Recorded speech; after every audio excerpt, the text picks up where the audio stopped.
Yeah. Yeah.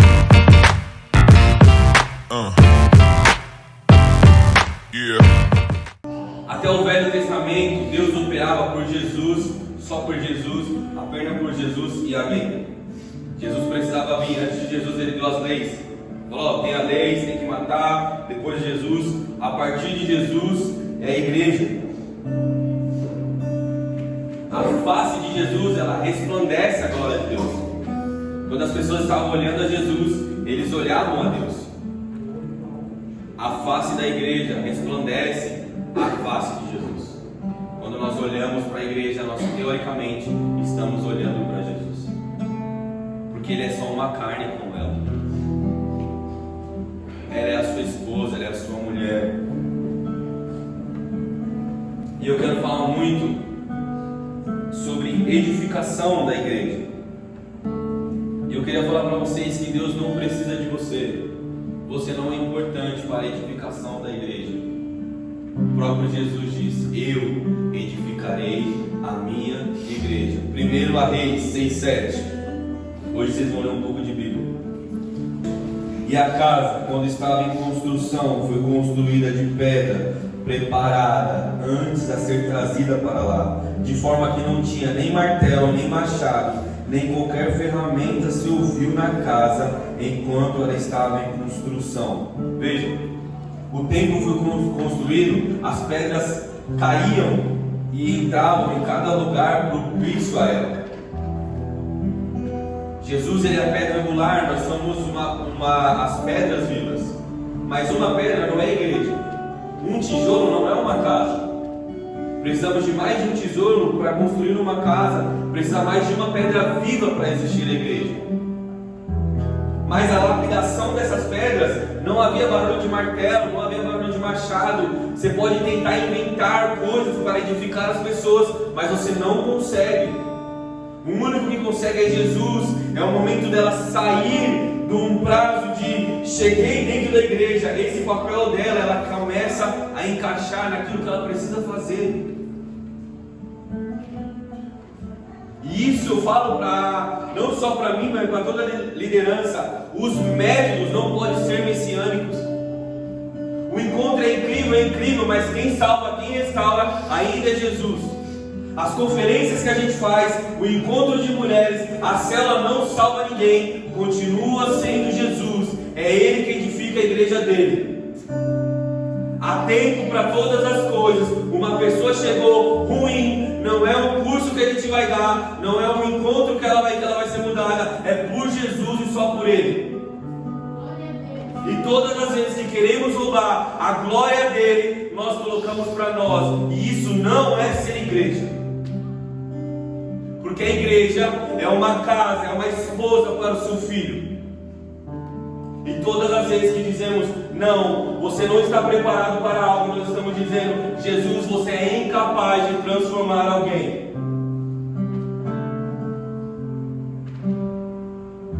Mateus 16:18, ele diz para Pedro, sobre essa rocha, nós achamos que Pedro é a rocha, mas não, ele que é a pedra angular. Ele fala, sobre essa rocha edificarei a minha igreja. Ele está dizendo, esse é o meu papel.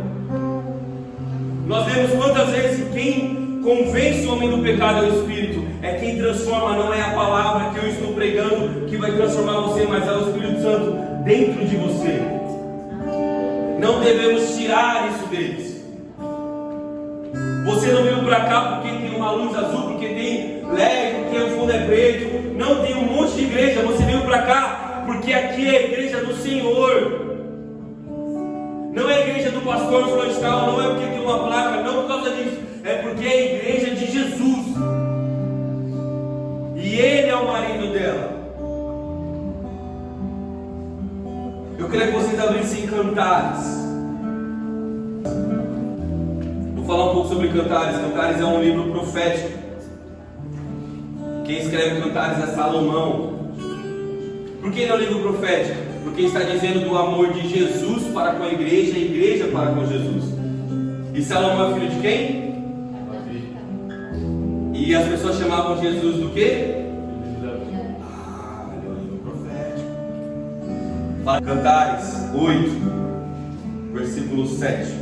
Antes de falar isso, Deus, Ele não te mede pelos teus dons. Deus, Ele não te mede pelo teu conhecimento, pelo que você faz. Deus te mede pelo teu amor. O amor é a medida de Deus. Pelo quanto que eu amo Ele, pelo quanto que eu amo o próximo. Essa é quando nós conseguimos ver a estatura de uma pessoa, se ela está seguindo a Cristo ou não. É o quanto que ela ama a Deus e o quanto que ela ama o próximo. E não tem como amar a Deus sem amar o próximo. Jesus faz uma pegadinha com você. Quando Ele fala, ó, primeiro mandamento é ama o teu próximo como a ti mesmo e ame a Deus. Mas se você não consegue enxergar Deus na vida de qualquer pessoa, você não consegue amar. Porque todas as vezes que cuidamos de alguém, Ele diz que nós cuidamos dele. Então, Cantares 8, versículo 7. Mas muitas águas não podem apagar o amor, nem podem as inundações afogá-la. Ainda se um homem desse todos os bens da sua casa pelo amor, certamente o desprezaria. Aqui, Cantares está falando sobre a Sulamita. E a Sulamita, ela está pronta para se casar. Ela está preparada, ela está abrindo mão de tudo. Agora ela entende, ela é igreja. Só que quando a igreja não está pronta, ela não consegue ir para o versículo seguinte. Quando a igreja ela ainda está imatura, e assim eu falo como igreja, como nós, pessoas. Quando nós estamos imaturos, fragelados, a gente não consegue seguir ao próximo passo, que ela fala assim: temos uma irmã pequena que ainda não tem seios. O que faremos se essa nossa irmã, no dia que ela que for pedida em casamento?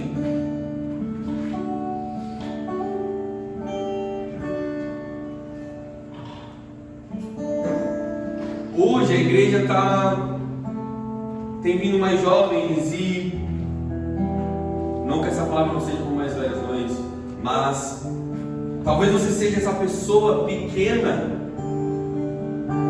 uma criança, um adolescente que não tem seios, que brinca de casinha. E se Jesus voltar e pedir em casamento você não consegue se casar com Ele. Só que o plano da irmã mais velha é edificar a mais nova, é amadurecê-la. Paulo vai dizer em Efésios 4 e Colossenses 1 que Ele faz o que Ele faz para trazer qualquer pessoa a ser perfeita. Os dons, os ministérios é para que você seja um homem perfeito, maduro, crescido.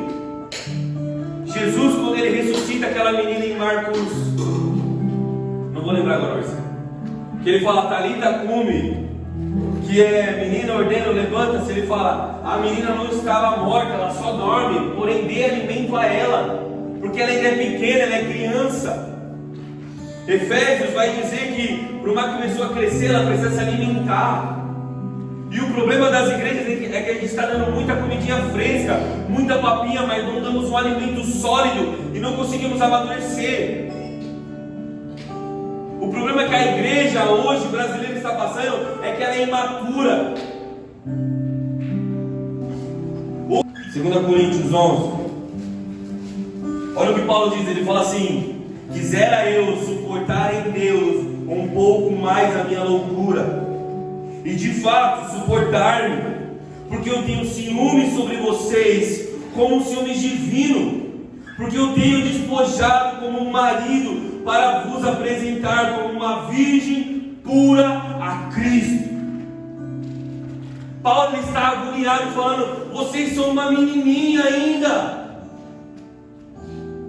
Se Jesus voltar, misericórdia, Ele não vai se casar com essa igreja. Mas sabe o que faz acontecer Jesus voltar? É uma igreja que está madura. Um dos princípios que Jesus vai voltar é quando Ele tiver uma igreja pronta, disposta a dar o altar com Ele. Mas a igreja, os membros, as pedras vivas, sabe o que elas estão fazendo? Falando mal da esposa de Jesus. Calvino disse que Cristo se reconhece de alguma forma incompleto até que se junte à sua esposa. Efésios 1 vai dizer que a igreja é a plenitude de Cristo. Você tem ideia que Jesus no céu, Jesus, Todo-Poderoso, que morreu na cruz, ele se sente incompleto. É a mesma coisa que eu estar num jantar super romântico, sem a minha esposa, comendo sozinho. Jesus está assim, eu não vejo a hora dela chegar. Ele está incompleto, agoniado no céu. E aí, pai, que horas ela vem? E aí, pai, eu estou agoniado. Cadê minha esposa? Cadê minha esposa? E ela e a esposa aqui embaixo. Ah, vamos falar se teologia é certo ou errado. Ah, vamos trazer um presidente para a gente ter um presidente. A gente está tão imaturos. E Jesus preocupado, que horas eu vou me casar com ela? E eu tenho um desafio aqui hoje para trazer agora uma palavra profética. Que era isso que eu não queria pregar. Eu juro, eu queria fechar minha Bíblia e falar assim, ó, dane-se todos vocês, eu vou me embora, não quero pregar sobre isso. Mas Deus tem pesado muito no meu coração para falar sobre isso. Porque eu tenho sofrido muito com isso. Fala assim comigo, transição. Ou ruptura. É notável que a igreja está passando por uma transição, não só a Senai, como a igreja brasileira. Os antigos que vieram antes de nós estão chegando no tempo deles e está começando uma nova onda para começar. Ah, Jesus. Jovens construíram, mas os mais velhos não entenderam o que eles estavam fazendo. Eles se lembravam há 70 anos atrás, o templo de Salomão era incrível. E ele não é assim, não é assim. Mas eles fizeram de acordo com o modelo. Eles não erraram. Mas por falta de honra, eles não receberam o que era uma bênção dos irmãos mais velhos, mas sim desonra. Isso, os velhos não entenderam o que os novos estavam fazendo. Ageu 1:8. O Senhor disse: pegue madeira, suba no altar, suba no monte e construa uma casa. Já não era mais daquela forma que se fazia. Os mais velhos dizem: ei, Deus não muda. Mas os mais novos dizem: ele se move. Eclesiastes, eu não lembro qual está escrito, diz que o modo é relativo ao tempo. Para você fazer algo, quando você está fazendo, o modo de você fazer é relativo ao tempo. Mas por que eu não queria pregar isso?